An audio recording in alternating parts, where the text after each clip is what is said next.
In software engineering, we are looking at chapter number 22, the software testing strategies. Software testing is one of the key software development life cycle phase. So we will be talking about the conventional software, that is web app and mobile app. We will not be talking about that more here. The conventional software, the traditional software, what we do, how do we test it? So there are various strategies, different strategies adopted by different software team, and the basic idea remains same. So what we can do is, first, let the whole component or a module or a system or a software is made. Then we can test it. The second strategy is what product, it can be a code, it can be a document, whatever is been done, test it, review it daily. So in real scenario, these two, because these two are very complementary, so we can combine these two. So most of the team, they adopt the good things about these two strategies. That is, some of the code can be allowed to be made and then can be tested, and some of the part can be tested daily. Unit testing in software engineering or testing, verification, validation is a phase, is a testing where we test a unit, a piece of code which work as a unit. That is why unit testing. So unit testing can be, you are testing say web content, you are testing a component, you are testing a function, you are testing a procedure, you are testing a class. If they are working as a unit and you are testing it, this is unit testing. Most of the time, the unit test cases are written and unit testing is performed by developers. So you are trying to check the behavior of the function or the class what you have implemented. So this is the one of the basic testing, which every testing starts from here and it comes under white box testing. So unit testing is focusing on verification.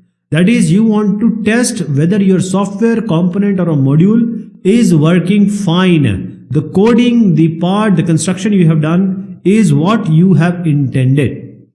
And it is the smallest unit you can check. And in this unit testing, we do a lot of activity. For example, you have a function called add. Now this function, they may have, or you might have written number of control paths. For example, a lot of if else's, a lot of while, do while, or switches.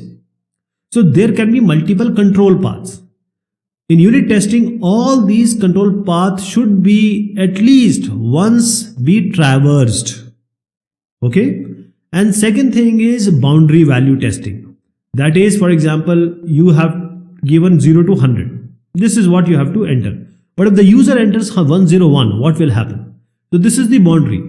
So at the component level design, control path and the boundary value are tested in unit testing. These are the basic things. Along with this, whatever computation part or internal processing logic you have written, or the data structure you have used, say an array or a linked list, how does it work? Does it work fine? For example, array always start with a 0 and with a number which is n-1. And because you are testing or checking the component on the basis of unit, you can conduct this unit testing parallelly. Whenever we are doing the unit test, there are certain considerations. Because as a developer, you need to know what you are going to do. First of all, there are modules you are testing. There are functions you are testing.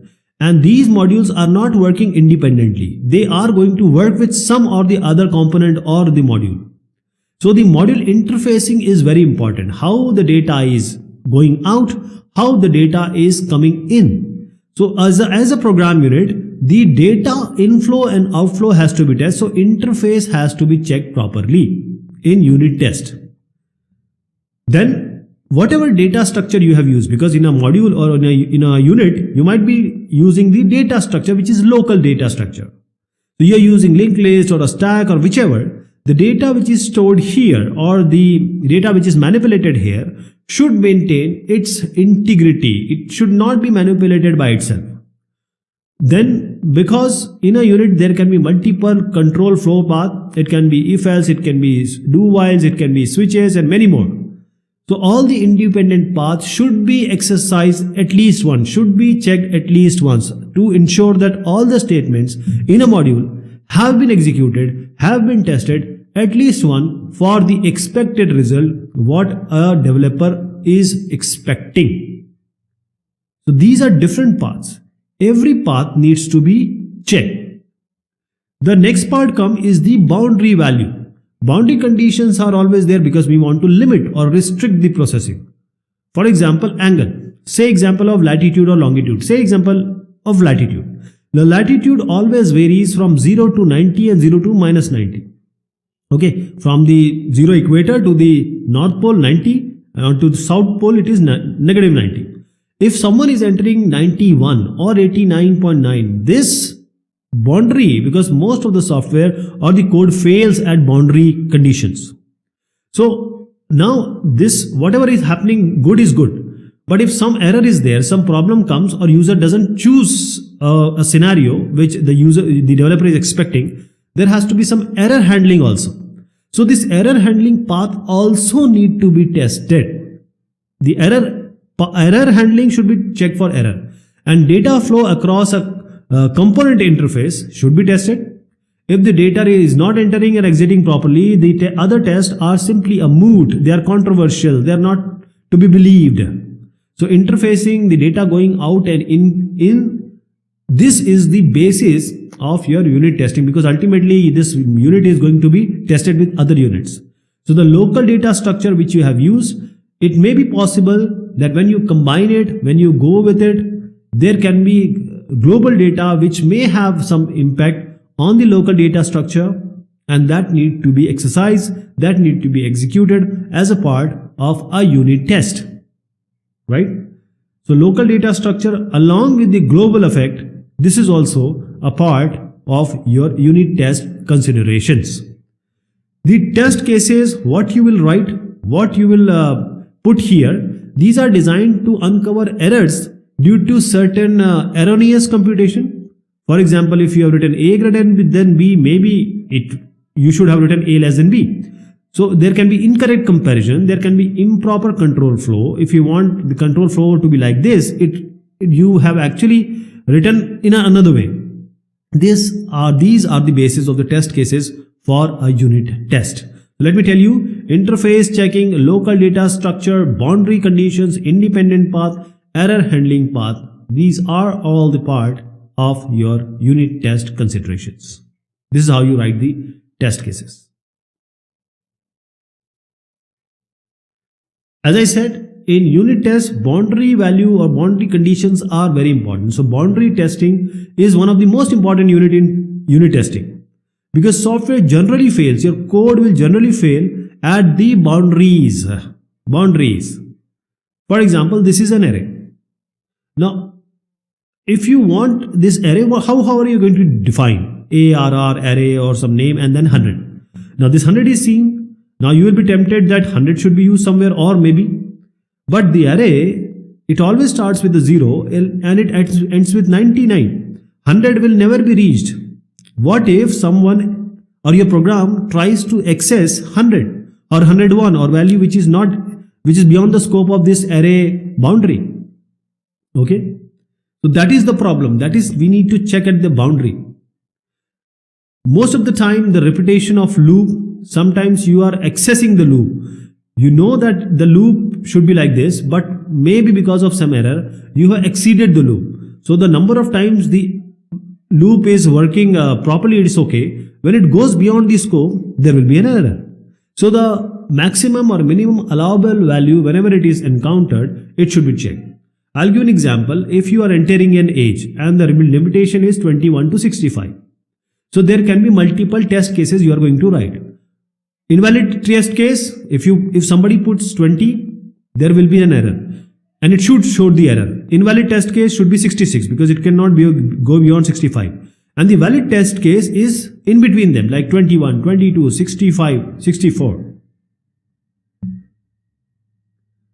Under this unit test consideration, a good design always anticipates what are the error condition and what are the way to handle these errors.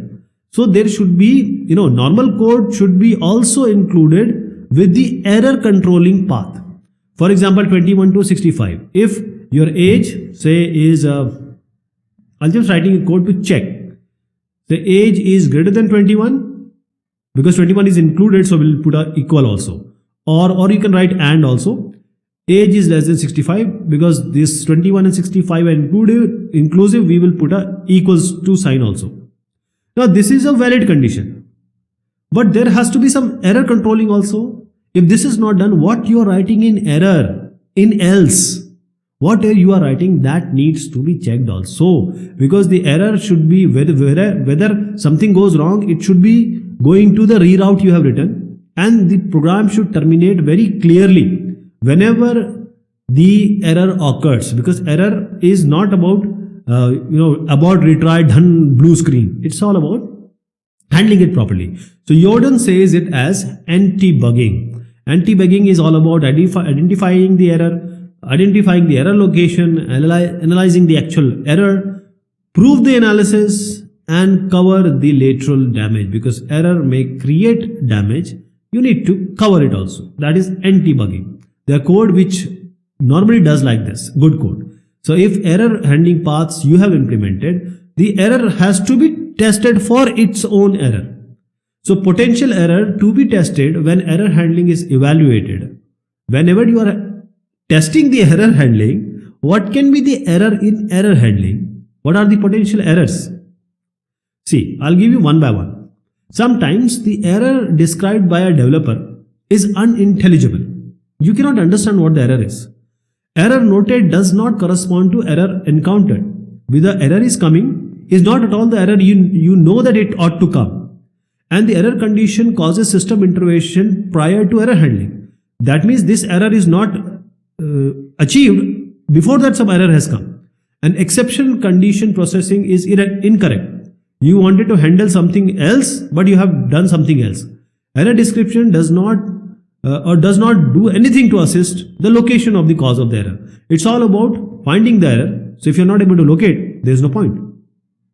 These are the unit test consideration, because you have to check the error condition also for errors.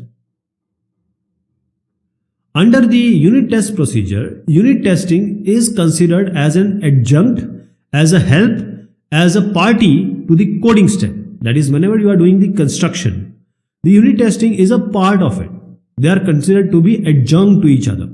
So unit testing design can be done, or can be, because you are talking about test design, I'm not talking about testing. Unit test design can be done before the code, after the code. Both ways you can do. So unit testing is all about testing the code as a unit. So each test case should be coupled, or should know what are the expected results. So whenever you make a test case, there is a proper template. That is the brief, the test case, use case, the preconditions, the post condition, the error, the exception handling. So you need to know what are the expected results and what is the actual result. So because a component is not a standalone program, don't think that if you have tested a unit or a component, everything is okay. Because it is not a standalone program. You are going to combine it with some of the other component. Maybe that component is developed, maybe that component is not developed. So a component is not independent. It will work with some or the other, because the data flow and the interfacing will be there. So when we combine the module, there is a different kind of testing we do. But here, when we want to test a single component, we have to make for unit test driver and stub. Driver is what? Driver is the main program which is calling your module which is unit tested. That is, a driver is a program which is going to invoke or call your actual component you are testing right now as a unit. But this unit or this component may be invoking some other code also. So driver is a main program that accepts the test case data, passes these data to the component which you are testing actually, and it may give the result or print relevant result. This is the driver program you need to write for unit testing. Stubs are what?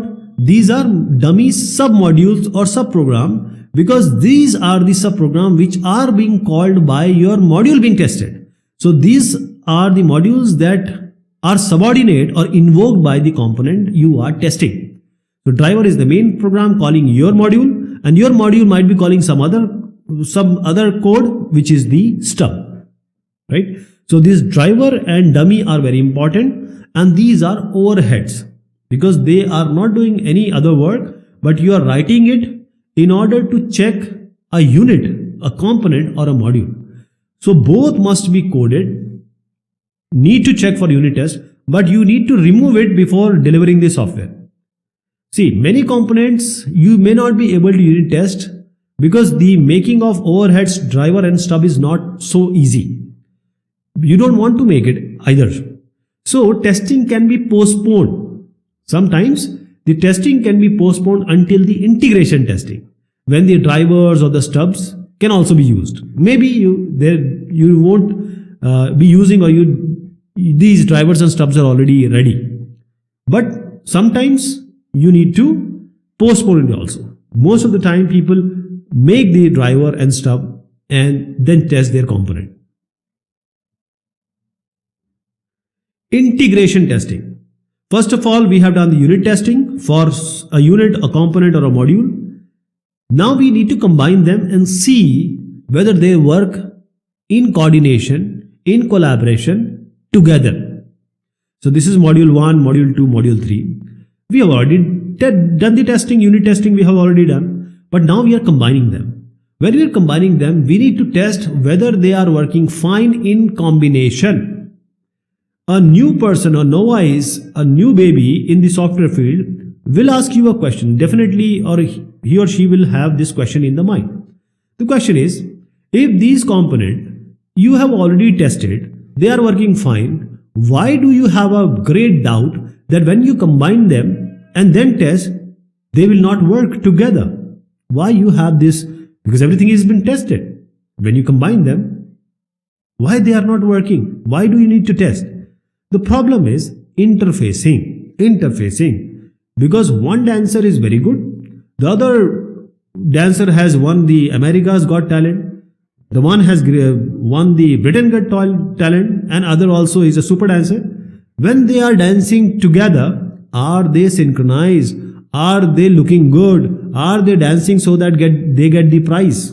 No, it is not always like that. So the interfacing is a problem. Data can be lost across an interface. Interface is all about how these two modules or multiple modules connect. One component can have, I'm not saying always, inadvertent adverse effect on another. There are sub-functions, when we combine them, they may not produce the actual work which we want, desired major function. And if you have some error, say, I'm taking just a number to explain you, 0.1, 0.1, 0.1, and you say, oh, okay, it is acceptable. When you combine these all modules, maybe these 3 modules we are combining, it gives you an error of 0.3. And you are being told that 0.25 is the acceptable limit. So individually acceptable imprecision magnified to an unacceptable levels. This can happen. And global data structure, because now when you combine these, you are working with local data structure in unit testing, but now you're working with global data structure. These may present certain problems. So integration testing is a systematic technique for constructing the software architecture and conducting tests for the interfacing. So integration testing is for interfacing. For example, I'm making just an architecture. This is how the architecture is seen, where the different components will be put and overall structure of the software can be seen. So we have modules A, B, C, and we place it where it belongs. Now check for the interfacing. Check for all the problems I just mentioned you.